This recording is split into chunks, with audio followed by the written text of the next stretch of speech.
মই খাৰা হৈ আছো বুজিলে হা কাৰ চামচা কৰিবলৈ আপুনি আহিছে হা কি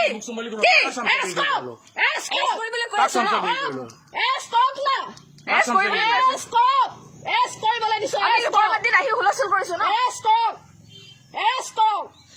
কৰিবলৈ কৈছো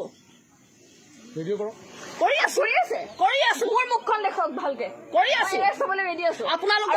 অল অসমে চাই আছে প্ৰদীপ হাজৰিকাৰ যে অৰ্ডাৰত যে মোৰ বাপেৰৰ মাটিৰ পৰা আমাক খেদিবলৈ আহিছে অল আছামে চাই আছে হয় আপোনালোকে কাৰ অৰ্ডাৰত অহা মানুহ জানো মানুহ মৰি গেলি যায় আপোনালোকৰ আহিবলৈ টাইম নাথাকে আৰু ওলাব লাগিব এতিয়া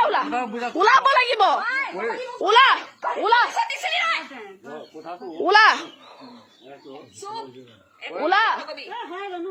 ওলাব লাগিব ইয়াৰ পৰা কোনে ৰখাই তহঁতক চাম তহঁতৰ মালিককো মাত ইয়াত কোন মাত চবকে মাত এইখন হুলস্থুল নহওক বুলি তহঁতক আহি ভালকে কৈছিলো এতিয়া ইয়াত কি হব পৰিৱেশ আপোনালোকে চাওক মোৰ দেউতা মৰি যোৱা 35-37 বছৰ হল গম পাইছে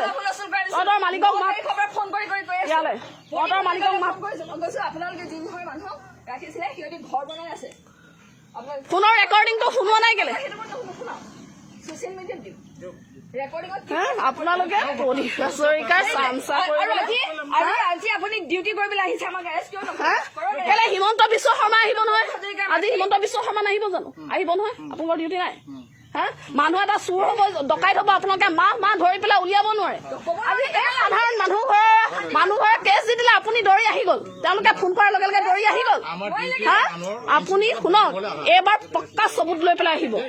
ইয়ালে এই কেম্পাছৰ ভিতৰলে পক্কা চবুত লৈ পেলাই আহিব এই কেম্পাছৰ ভিতৰলে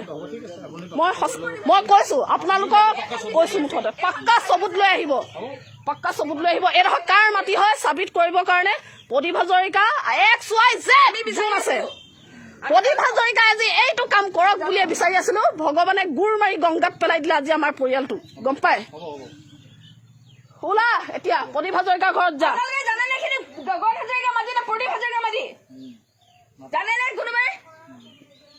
মদন ক'ত গ'ল নাটক নহয় আপুনি কেলে পলাইছে থাকক না আৰু অলপ দেৰি প্ৰদীপ হাজৰিকাই পঠিয়াইছিলে খেদিবৰ কাৰণে আমাক পঠিয়াইছিলে আমাৰ বাপেৰৰ মাটিৰ পৰা এয়া প্ৰদীপ হাজৰিকাই পঠিয়াইছিলে খেদিবলৈ ইয়াৰ পৰা প্ৰদীপ হাজৰিকাই খেদিবলৈ পঠিয়াইছিলে আমাক আমাৰ বাপেৰৰ মাটিৰ পৰা প্ৰদীপ হাজৰিকাই খেদিবলৈ পঠিয়াইছিলে কেলে কোনো কৰিম এৰেষ্ট কৰি লৈ যাবলৈ কৈছো ন বেআইনী কাম কৰিছো যদি এৰেষ্ট কৰি লৈ যাওক